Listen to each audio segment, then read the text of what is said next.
Baik Bapak Ibu, kita akan sama-sama merenungkan firman Tuhan hari ini. Saya berdoa, Bapak Ibu, kita memasuki bulan September. Artinya kita telah memasuki caul yang ketiga, tahun 2025, tanda caul yang terakhir, 4 bulan kita memasuki September, Oktober, November, lalu Desember.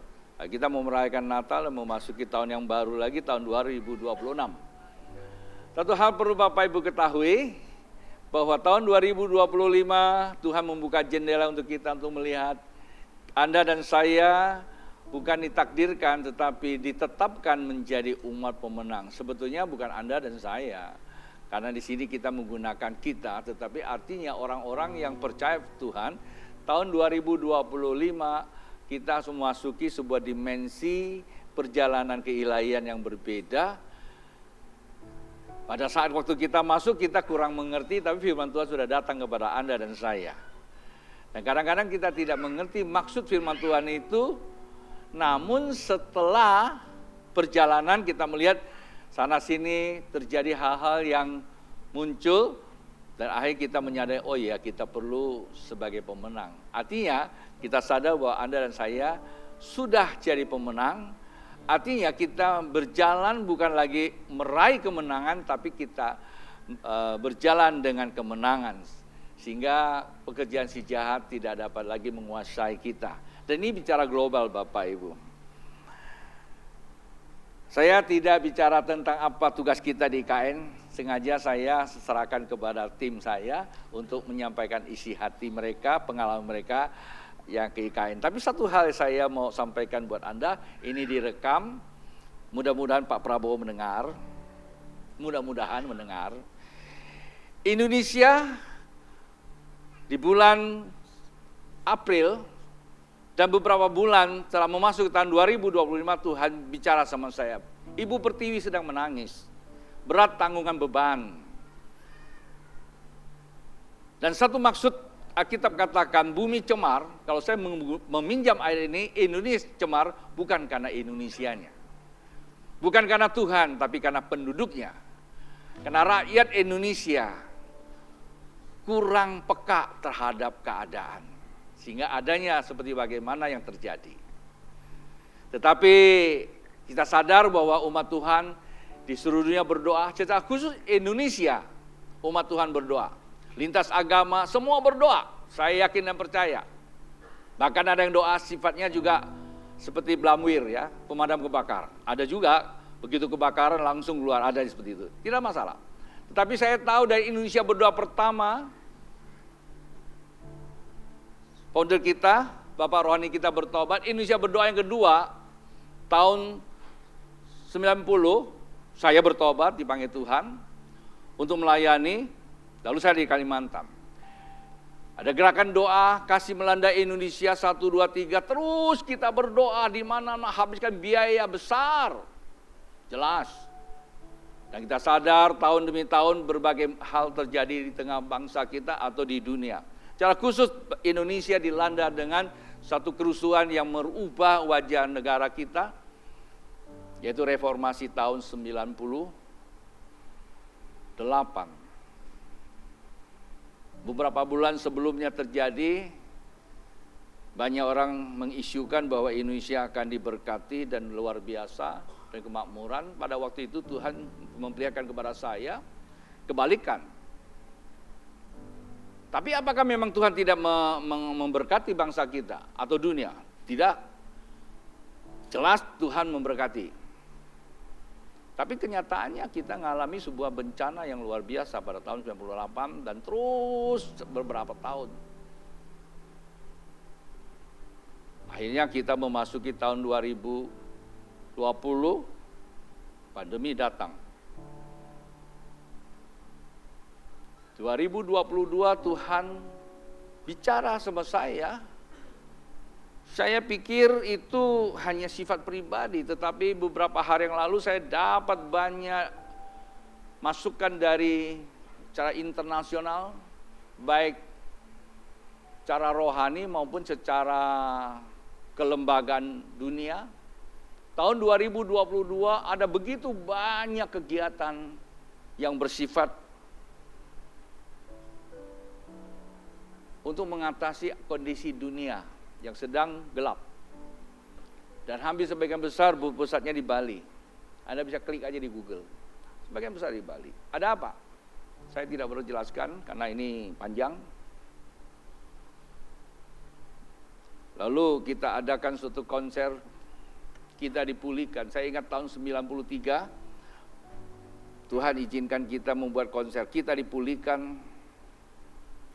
Tujuannya kelihatannya cuma hanya buat sebuah seremonia, tetapi pada saat itu munculnya seorang anak bangsa yang keluar untuk mengambil tanggung jawab, masuk ke politik, lalu menjadi presiden pada tahun 99. Dan setiap ada pekerjaan Tuhan, di situ juga ada pekerjaan pemulihan. Tapi saya merasakan ada satu istilah yang sedang berkembang, kata apa? Tune deaf. Mati rasa kita. Kita tidak tahu apa yang sedang terjadi di dunia. Tahun 2025 Tuhan izinkan kita kembali buat nama kita dipulihkan. Doa tersebut sebetulnya berlanjut. Seharusnya berlanjut. Kalau saya, karena bukan orang yang lahir jadi orang Kristen, dan saya juga bukan orang yang terkenal, tapi saya orang yang mau memperkenalkan pekerjaan Tuhan. Itulah sebabnya terkadang kurang diresponi. Beberapa hari yang lalu Tuhan hibur saya. Saya banyak memanggil hambaku di Alkitab, semua adalah orang-orang yang rakyat jelata, termasuk Amos. Sehingga saya nggak minder. Banyak firman Tuhan disampaikan kurang kita responi. Kita responi kalau kita sudah terjadi masalah, baru namanya pemadam kebakaran. Dari tahun 97, 98 di Jakarta saya sibuk. Kadang-kadang ke rumah nasihati jemaat, hati-hati, tapi kurang responi. Tapi kejadian baru ketahuan. Sama tahun ini juga. Pertanyaannya mengapa Bapak Ibu? Nah, ini kuncinya. Segitu kuatnya pekerjaan Tuhan di alam roh. Karena Tuhan tahu waktunya, ya. Karena Tuhan tahu waktunya yang terakhir ini. Kenapa? Karena begitu banyak anak-anak Tuhan di seluruh dunia. Tadi saya sebutkan Indonesia saja, ada Indonesia berdoa pertama, 2, 3, kita tahu. Acara banyak kita lakukan, semuanya sifatnya doa. Kalau Bapak Ibu saya punya alat sekali, Bapak Ibu lihat itu alam roh ini, itu kemuliaan Tuhan luar biasa. Luar biasa. Kemarin pagi saya bangun, begitu saya bangun duduk aja, belum saya bicara apapun, hadir alat terbuka di kamar saya. Saya pikir ada sesuatu yang spektakuler. Saya harus selesai doa, saya mau mimpin ibadah doa di sini, saya istirahat sejenak, saya masuk kamar mandi, lalu mau mandi, Tuhan bilang sudah selesai. Saya pikir teteleste, apakah saya sudah selesai tugasnya seperti Tuhan Yesus. Saya bilang Tuhan kok sudah selesainya, terasa satu sisi damai, tapi satu sisi pertanyaan. Maksudnya pergumulanmu sudah selesai, kemenangan sudah diberikan. Tinggal Anda merebutnya, mengambilnya, itu sudah selesai. Jadi di alam roh Bapak Ibu, pekerjaan Tuhan luar biasa. Lalu iblis tahu nggak? Bapak Ibu, kalau kita baca kitab, iblis percaya Tuhan. Dan bahkan iblis bukan hanya sekedar percaya, gemetar, takut. Lalu pertanyaan bagaimana Anda dan saya? Kita percaya Tuhan, kita berdoa. Waktu kita berdoa, Tuhan bekerja nggak? Bekerja. Pertanyaan saya, mengerti nggak kita kehendak Dia? Jadi isu yang kemarin Tuhan sampaikan, Pengertian kita itulah akan mengalami pertukaran hidup untuk menyatakan dia di tengah masyarakat dan mengubah dunia. Kurangnya orang mengerti kehendak Allah, doa jalan, Allah bekerja, tapi dia tidak memiliki media untuk menyatakan dirinya, yaitu Anda dan saya. Dan iblis tahu, maka iblis pakai media itu untuk menyatakan kehendak setan. Ya, saya lagi tulis beberapa renungan. Rajin-rajin Bapak baca aja. Itu aja yang saya sampaikan. Jadi di alam roh, saya mau katakan kepada Bapak Ibu, pekerjaan Tuhan luar biasa. Tuhan sudah mempersiapkan semuanya. Nah, hari ini kita memulai di caul yang ketiga ini, 4 bulan. Masih ingat tahun 2025 tema kita umat pemenang. Saya bagi menjadi 3 pentahapan untuk kita bicara. Yang pertama, ya, born the win, lahir untuk menang. Karena kita adalah tahun 2022 Tuhan perlihatkan kepada kita, kita disandangkan, ya, dinobatkan menjadi apa? New Life Generation Movement. Ada orang yang bergerak di dalam roh adalah generasi hidup baru, bukan lahir baru saja. Yang lahir baru banyak, kita semua sudah lahir baru. Pertanyaannya, sudah hidup baru atau belum? Nah, itu mesti diuji dengan firman Tuhan. Tidak boleh kita mundur kiri dan kanan, kita diuji saja dengan firman Tuhan. Oleh sebab itu sampailah kepada 2025, lahir untuk menang. Jadi bagaimana kita menang? Yaitu harus hidup baru. Menang itu apa? Win to build, ya. Saya kira Bapak Ibu sudah dapat kalender juga, ya. Kita menang untuk membangun. 4 bulan pertama saya bicara di tempat ini tentang kemenangan. Menang atas apa? Atas perbudakan. Nanti kalau waktu cukup saya akan kutip sana kutip sini untuk tambahan. Karena ayat memang banyak sekali. Menang di apa? Menang dari perbudakan, Bapak Ibu. Perbudakan apa? Pertama dosa. Akibat dosa apa? Akibat dosa banyak hal yang kita lakukan bersifat egosentris gitu aja udah. Masih ingat ya, awal tahun ada satu sesi di ibadah yang ketiga atau keempat, saya tidak ingat. Masih urapan awal tahun. Tahu Tuhan berkuasa. Tahu Tuhan ingin memberkati. Tahu Tuhan hadir. Lalu apa? Yang kedua, mau mengalami Tuhan, mau berjalan sama Tuhan. Yang ketiga apa? Tidak bisa. Kenapa? Karena dosa. Masih ingat ya? Nah, hari-hari ini sedang diperlihatkan. Kalau saya bilang Bapak Ibu tidak tahu, itu salah. Tapi kalau saya bilang Bapak Ibu tidak mau, itu pun salah. Tapi kalau saya bilang Bapak Ibu sudah masuk di dalam dimensi Tuhan atau belum, saya nggak berani kasih tidak berani komen. Catatan itu pada Bapak Ibu sendiri sejauh mana, ya. Tapi hati saya bisa merasakan hari-hari ini banyak jeritan dari orang-orang percaya. Kok semakin berat hidup ini? Ya, kemarin saudara saya banyak cerita, ya, usahanya padahal itu kebutuhan pokok. Tahu kalau kebutuhan pokok, ya, omset menurun dan sebagainya. Hari ini dialami oleh semua pihak. Pertanyaan kenapa seperti itu? Jawabannya sederhana. Tahu mau ubahkan? Tidak bisa, ada penghalangnya. Kata Alkitab, bukan tangan Tuhan tidak cukup panjang memberkati. Artinya bukan Tuhan tidak cukup hadir kan kuat kuasanya, bukan. Bukan Tuhan tidak peka di dalam membawa kita kepada kemenangan demi kemenangan, bukan. Tapi apa? Kejahatanmu, kata Alkitab. Ada gapnya, ada bentengnya. Dan ini yang jadi masalah. Kadang-kadang kita menjadi orang yang berbulu domba, tapi isinya apa? Ya itu kata Alkitab, bukan kata saya. Ya berbulu domba ya.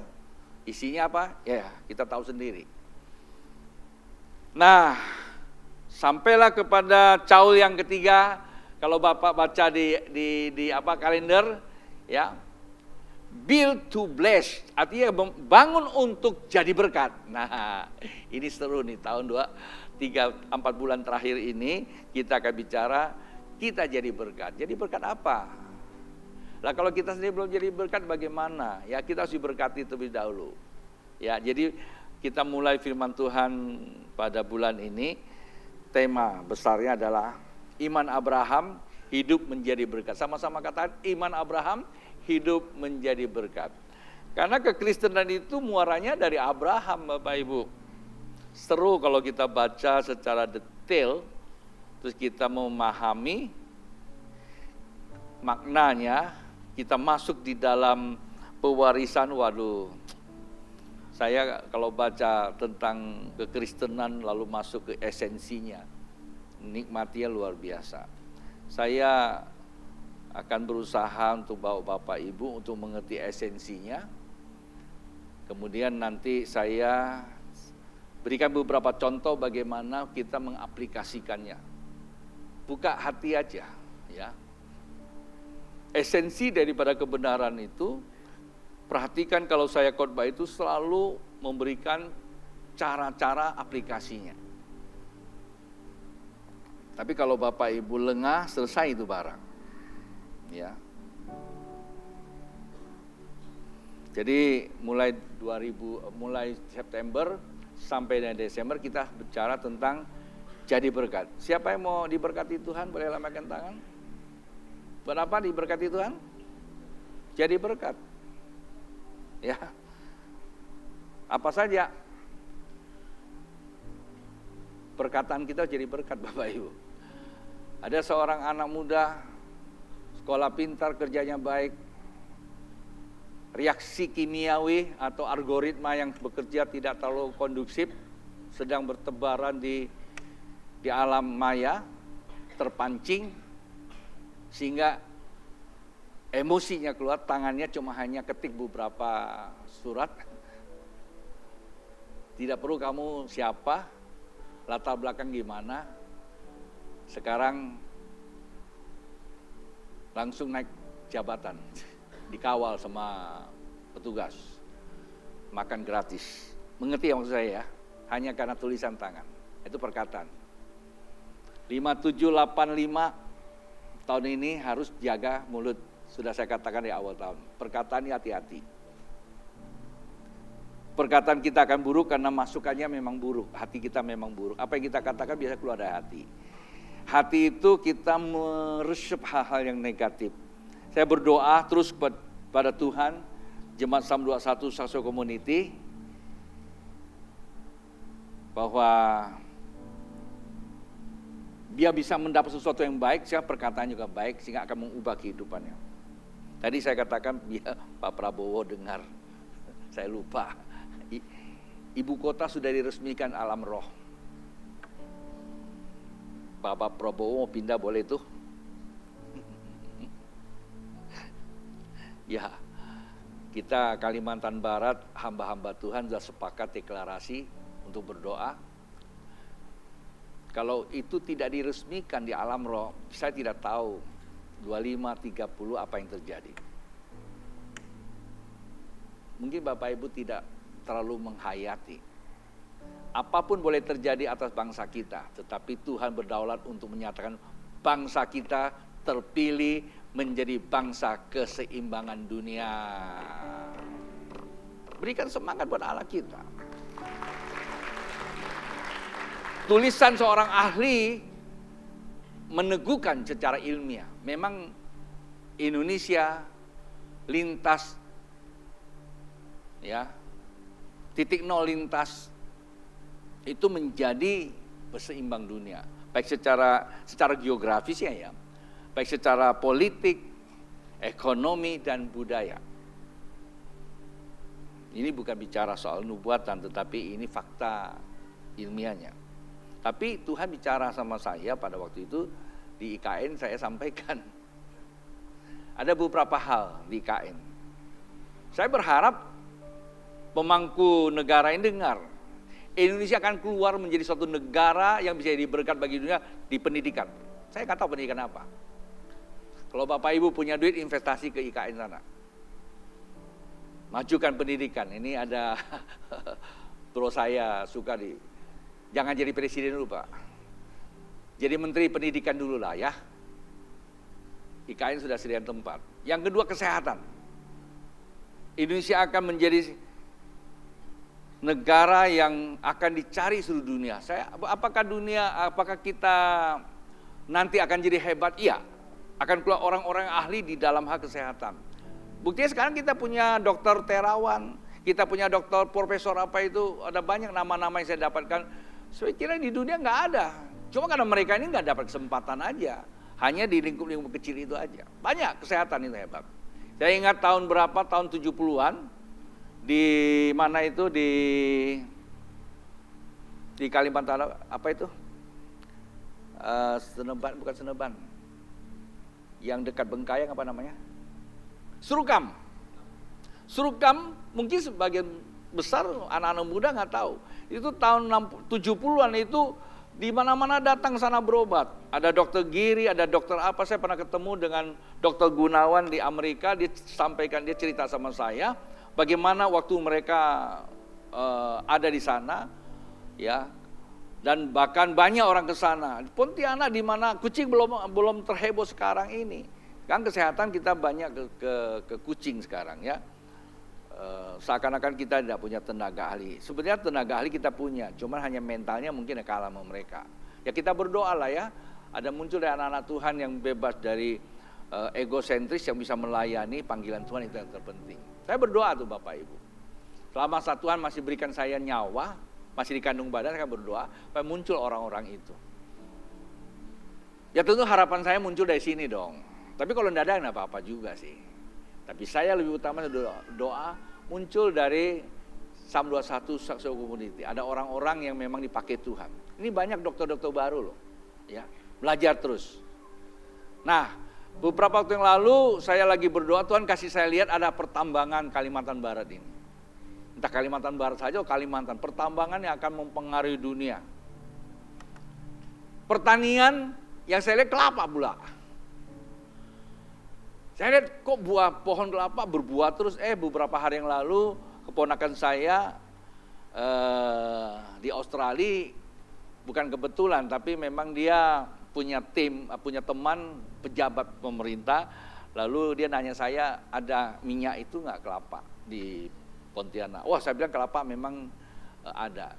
Sehingga dalam waktu singkat kita dapat temu dengan orang yang pengusaha minyak kelapa. Pas kantornya di depan kita, itu pertama. Di depan kita kantornya. Yang kedua, dia punya pertaniannya ya, kebunnya tuh di Padang Tikar. Kampung saya juga. Kemarin kita proses kirim contoh, mudah-mudahan itu bisa terjadi. Nanti akan hubungannya B2B tapi di backing sama G2G, ya pemerintah. Itu pertanyaan kenapa Australia sekarang banyak minta barang di mana-mana saya. Kenapa? Karena dia tahu krisis besar akan datang. Jadi mereka minta telur, minta semua bahan makan itu dari Indonesia, tapi dalam bentuk yang sudah bisa tahan sampai berapa lama punya. Telur minta dalam bentuk tepung, kelapa dalam bentuk minyak yang apa itu. Jadi saya tanya kenapa? Ya, ini mungkin seperti waktu Mesir akan mengalami kelaparan, lalu datang Yusuf. Ya, ada masa penuaian, ada masa krisis. Ya, masa krisisnya memang kita ini sudah masuk di masa krisis. Karena penghakiman Tuhan. Dari tahun 2022 kita sudah sedang masuk. Tapi 3 tahun pertama kita telah lalai. Ya, kalau Bapak Ibu dengar khotbah kembali saya tahun 2025, ada satu pesan yang sangat amat penting. Bila hati dicerahkan, kita format ulang hidup kita. Jangan sia-siakan waktu. Kalau kita format ulang, kita mengerti kehendak Allah, kita tidak lagi bekerja dengan hanya anggur manis. Kita bekerja di dalam roh, bergerak di dalam roh Tuhan. Kalau kita cuma hanya bekerja di anggur manis, itu mabuk oleh anggur, nah itu dia. Apa maksudnya anggur? Kita cuma kedagingan. Cari duit saya tidak katakan salah, harus. Tetapi konsep kita untuk mengerti cari duit itu yang jadi masalah. waktu kita berjalan terus. Izinkan saya membacakan firman Tuhan. Tema sudah saya sampaikan. Subtemanya ada panggilan hidup mewarisi iman Abraham untuk menyatakan berkat kerajaan Allah. Itu penting Bapak Ibu. Kejadian pasal yang 12 Bapak Ibu, Kejadian pasal 12, ini catatan-catatan saja. Catatan pertama Kejadian pasal 12, saya bacakan beberapa ayat Bapak Ibu perhatikan. Nanti saya akan jelaskan bagian-bagian saja. Berfirman Tuhan kepada Abram, ini masih Abram ya. Pergilah dan dari negerimu dan dari sana saudaramu dan dari rumah bapakmu ini ke negeri yang akan tunjukkan kepadamu. Ya, pertama kalau kita baca paradok ya, orang disuruh pergi tapi nggak tahu kemana pergi. Saya ingat ini kan, saya dulu juga datang ke Pontianak, saya nggak tahu mau buat apa. Benar-benar saya nggak tahu mau buat apa. Sekali sekolah teologi tapi tidak praktek lapangan. Maklumlah pengusaha kalau sekolah kan banyak kemudahannya kan. Praktek lapangan nggak ada. Tiba-tiba saya diutus ke Kalimantan. Lo ngapain? Tapi memang Tuhan yang ngutus, Tuhan punya cara. Hari kedua saya di Pontianak, saya tidak tahu mau buat apa, tinggal di mana pun tidak tahu. Tapi akhirnya saya dapat kemudahan, tim yang saya bawa titip di hotel ini, karena hotel ini kan dulu saya ambil bagian di dalam perancangan ME-nya. Jadi ada satu kamar, saya disediakan, tim saya bisa tinggal sana. Ya kurang lebih 1 bulan lebih di situ. Saya numpang sama mertua. Lalu hari kedua anak saya sakit gigi. Tanpa saya sadari saya bawa dia ke dokter gigi. Saya pakai kaos, pakai itu penting juga ya kaosnya ya. Penginjilan api. Wih. Dia ngeliat saya, wih Bapak penginjil api. Saya lihat iya kaos. Dari gereja mana? Sungai Yordan. Oh saya kenal Pak Yos Lamel. Saya tanya, Bapak, Ibu kenal di mana? Ah, Bapak, Yos Lamel kan sering bikin acara di Pontianak. Iya. Oh, Bapak dari Sungai? Iya, saya bilang. Dalam rangka apa? Saya diutus untuk membuka cabang di sini. Wah, langsung dia semar. Karena di otaknya pikir Sungai Yordan Jakarta kan besar. Ini gereja besar masuk Pontianak, ya pasti luar biasa toh. Saya nggak nyadar juga saya ngomong bawa nama besar itu. Langsung, Bapak, boleh nggak? Doakan saya punya pimpinan sakit, udah berapa bulan di rumah sakit, cuma bisul sih sebetulnya, penyakitnya nggak parah, bisul itu nggak sembuh itu. Oke, saya bilang besoknya saya utus tim saya pergi doain. Seminggu kemudian saya ke rumah dia udah sembuh keluar rumah sakit, ya saya ke rumah dia langsung teriak dari dalam, Bu, Pak Gembala datang. Loh, kapan saya jadi gembala kamu? Dia bilang Pak Gembala, akhirnya kami diajak makan siang. Ya maklumlah kali pertama sini kan semua masih minim kan, diajak makan siang juga puji Tuhan gitu loh. Kami makan siang, lalu saya ajak dia pemuritan, 3 bulan saya muridkan dia. Dan itu salah satu dokter yang sangat banyak bawa jiwa. Itu namanya Dokter Rombe. Ya, yang itu hasil dari saya ya, maksudnya dari penginjilan api. Masih ada Erna dan ada banyak-banyak itu.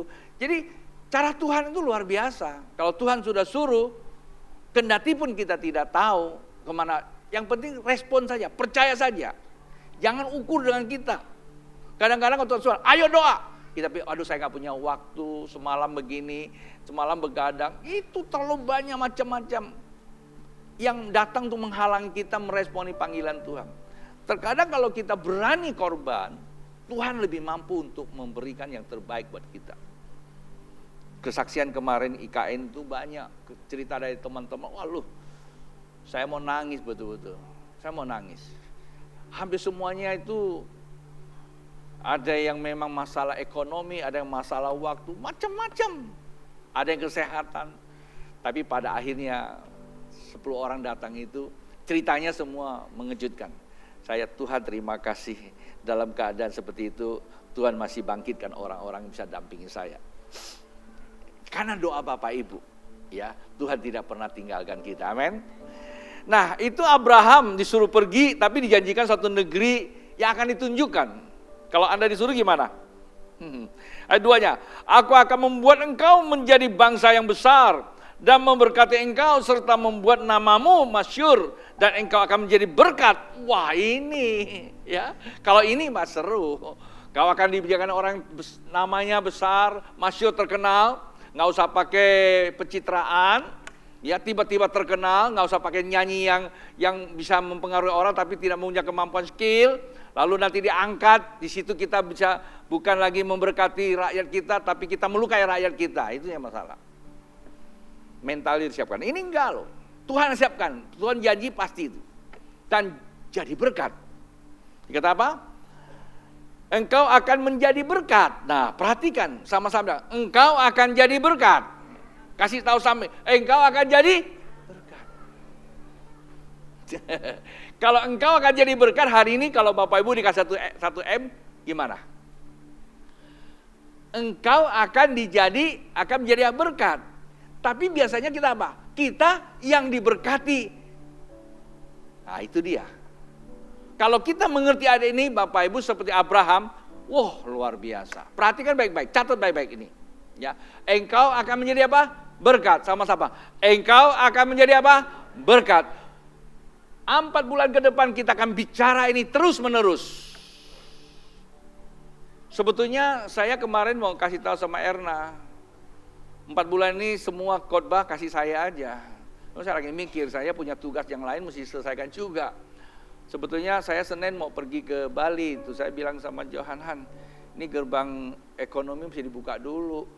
Itu kemarin saya dapat banyak data tentang Bali, kok kita tinggalkan Bali, saya bilang. Setelah habis ke IKN, saya rencana mau ke Bali untuk buka gerbang ekonominya, supaya Indonesia investor-investor yang bersih masuk lah ya. Investor yang tidak minta terlalu banyak kemudahan, kan banyak sekarang yang masuk minta kemudahan tuh banyak ya.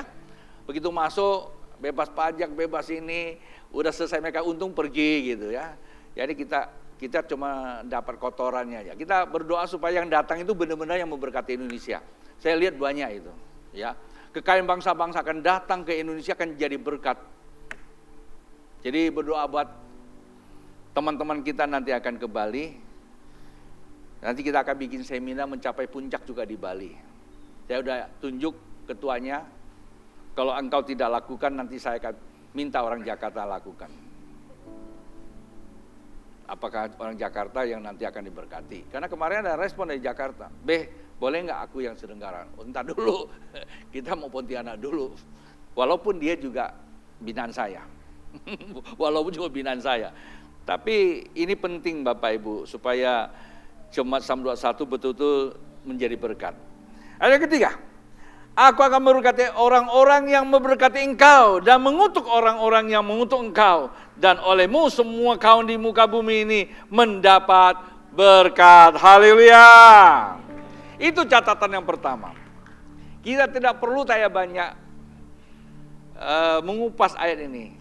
Di rumah baca, tanya sama Tuhan. Tuhan, bagian saya apa gitu. Ya ayat ini aja. Ya, itu catatan yang pertama Bapak Ibu. Catatan yang kedua itu di Kejadian pasal 15. Ini yang seru sekali. Pertanyaan saya Bapak Ibu. Pertanyaan saya. Kejadian pasal pertama dari Kejadian pasal 12 dari ayat pertama sampai ayat 3, menurut Bapak Ibu realistis enggak? Benar enggak? Dilakukan enggak sama Tuhan? Halo, dilakukan enggak? Digenapi enggak? Kalau ini kita tidak percaya digenapi, jangan jadi orang Kristen. Lah kok kita enggak percaya sama Tuhan, mau percaya sama siapa lagi? Bapak Ibu, firman Tuhan tidak perlu kepercayaan Anda dan saya. Firman Tuhan iya dan amin. Begitu Allah berfirman di alam semesta itu terbentuk energinya. Itu jelas. Hanya orang yang mengerti, ia menjadi wadah, ia akan mendapatkan. Abraham orang yang mengerti. Ya jadi media, dia dapatkan. Dan dia jadi berkat. Bapak Ibu, entah saya sambung yang ke-15. Ini bukti bahwa Kejadian pasal 12 itu digenapi sampai dengan hari ini. Di pasal yang ke-15 berkata demikian.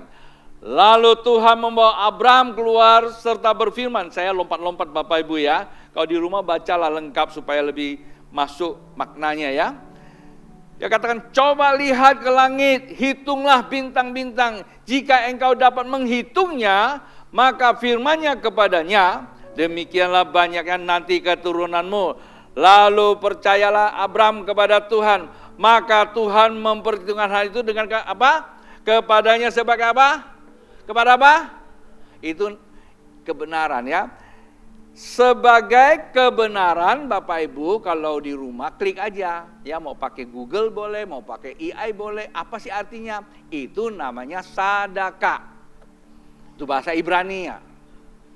Kasih dan keadilan.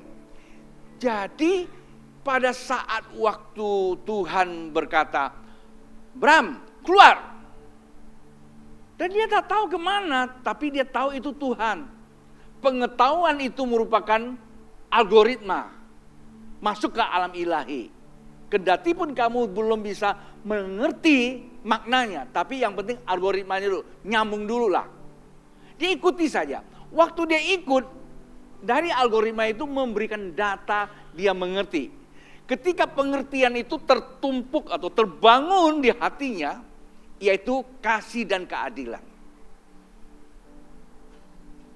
Pada saat waktu catatan kedua ini Tuhan katakan, nanti keturunanmu bagaikan bintang di langit, seperti yang dikatakan engkau akan menjadi berkat buat bangsa-bangsa. Artinya kan besar. Lalu apa kata Abraham? Percaya. Kenapa? Kenapa dia percaya bahwa perkataan Tuhan itu? Karena dia mengerti Tuhan kalau ngomong enggak pernah dusta, enggak hoax Bapak Ibu. Kalau Tuhan ngomong iya dan amin. Memang belum kelihatan. Ya. Tetapi secara roh itu sudah tersedia. Dan Tuhan lihat antara media yang tersedia, antara energi yang tersedia, energi ilahi yang tersedia, menjadi bangsa yang diberkati, menjadi berkat bangsa-bangsa, akan jadi bangsa besar. Dia lihat itu, iya Tuhan ngomong, dia percaya. Ketika dia percaya Bapak Ibu, terkonsentrasi di hatinya, maka Tuhan katakan, dibenarkan dia, di hatimu memang ada kasih dan keadilan. Kasih dan keadilan. Itu yang menjadi medianya Bapak Ibu. Saya mau katakan kepada kita semua, doa Bapak Ibu tiap hari yang dinaikkan, Tuhan dengar, Tuhan kirim. Alam ini sudah penuh dengan kemuliaan Tuhan, tapi Tuhan lagi cari orang yang memiliki kasih dan keadilan untuk dia landing. Nyatakan berkatnya. Saya berdoa Bapak Ibu untuk saudara yang hadir di sini maupun yang ikutin online service ini, dapat dicerahkan hari ini sampai Tuhan katakan dibenarkan, artinya punya kasih dan keadilan. Kasih berhubungan dengan Allah, keadilan berhubungan sesama. Itulah media yang terbaik.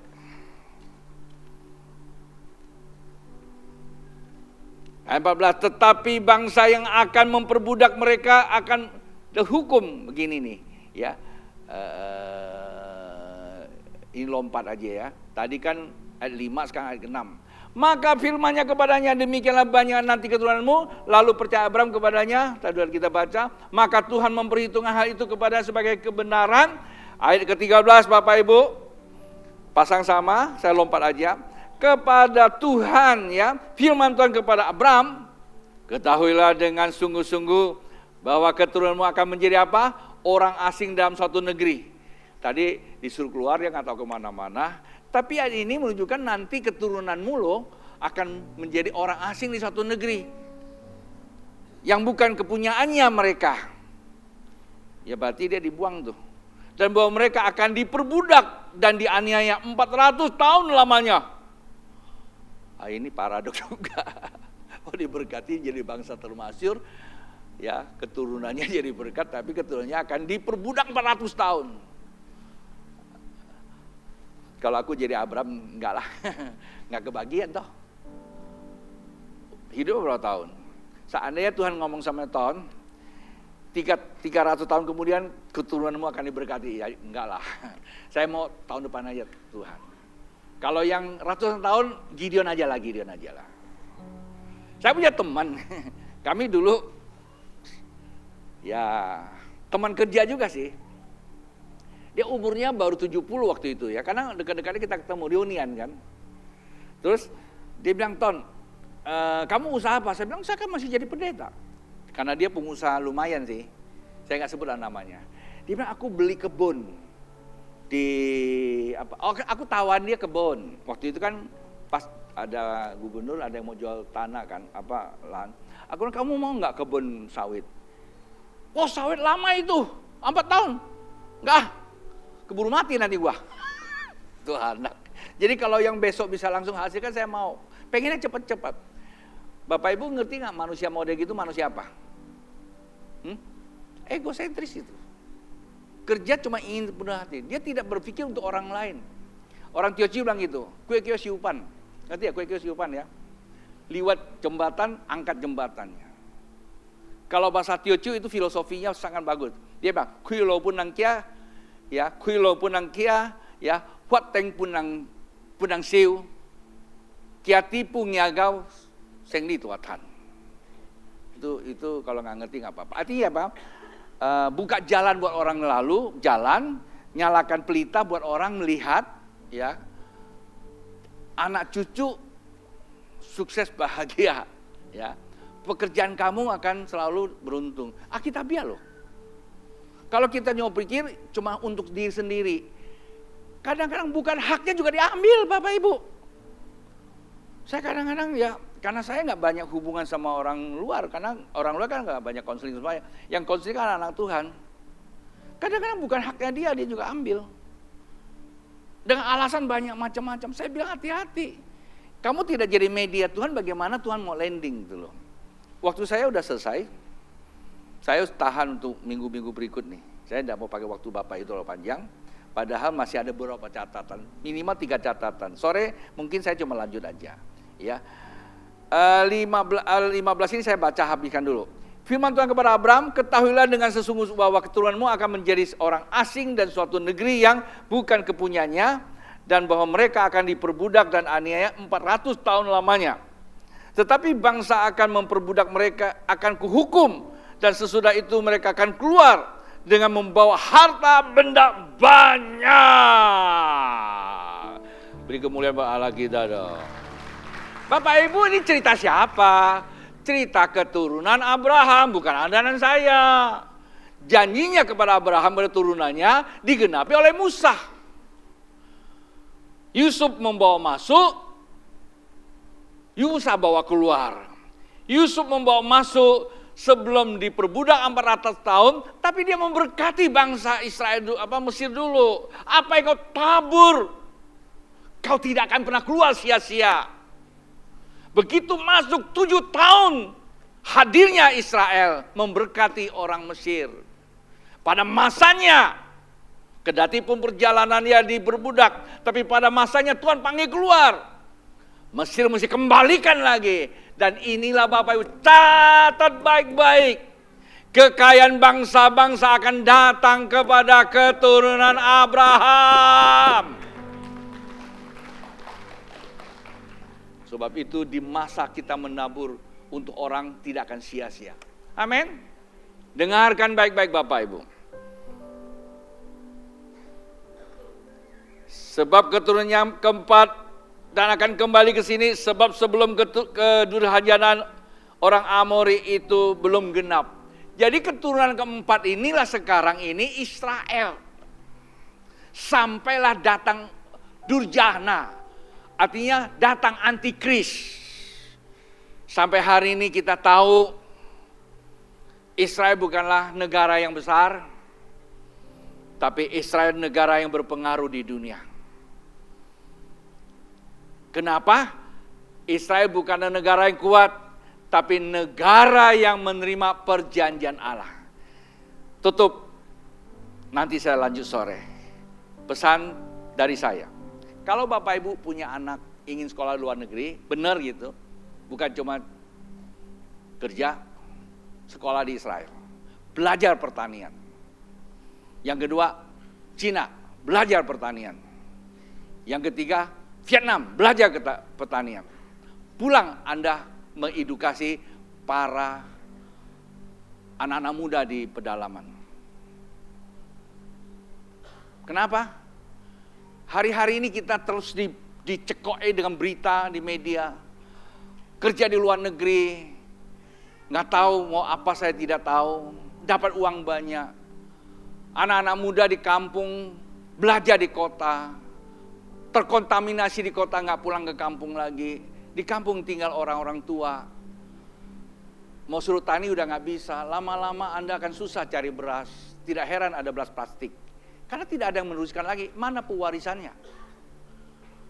Kita ini nggak tahu kapan berlalu. Tapi kalau yang di bawah kita tidak diperlengkapi kembali kepada kerajaan Allah, kembali ke alam, selesai Bapak Ibu. Pesan Tuhan kepada kita, khususnya Psalm 21, Saksi Community, kita harus usaha. 17 Agustus saya sudah sampaikan, usaha, berdoa, dan hati-hati berita. Kalau bisa nggak usahlah terlalu banyak ikuti berita. Dengarkannya khotbah di Alkitab, di firman, di gereja. Yang kedua berdoa, ikuti gereja pola doa yang sudah disampaikan. Kadang-kadang kita doa mana-mana tapi kamu tidak mengerti bagaimana kamu landingnya. Tapi yang ketiga ini usaha. Saya mencapai puncak akan dibahas. Kita akan minta orang-orang ahli di dalam mengajar kita bagaimana ekonomi kerajaan Allah. Yang berpusatkan kepada alam. Bukan kepada duit menghasilkan duit. Ngerti ya? Money game itu duit menghasilkan duit. Nah, dunia yang sudah dikuasai hijab, ia akan datang mencekoin kita dengan duit menghasilkan duit. Memang untuk instan banyak orang langsung tiba-tiba sukses. Saya tidak etis untuk membuka nama-namanya. Dan sudah banyak korban menghadapi itu. Tapi kalau Bapak Ibu dengar pesan Tuhan, ya, berdoa supaya kita bisa usahakan kehidupan ini, alam yang Tuhan sediakan sesuai dengan nyanyian Kusboyo, tongkat dan kayu jadi tanaman. Itulah tanah surga. Indonesia menjadi titik nol, lintang peseimbang dunia. Tuhan memberkati. Haleluya.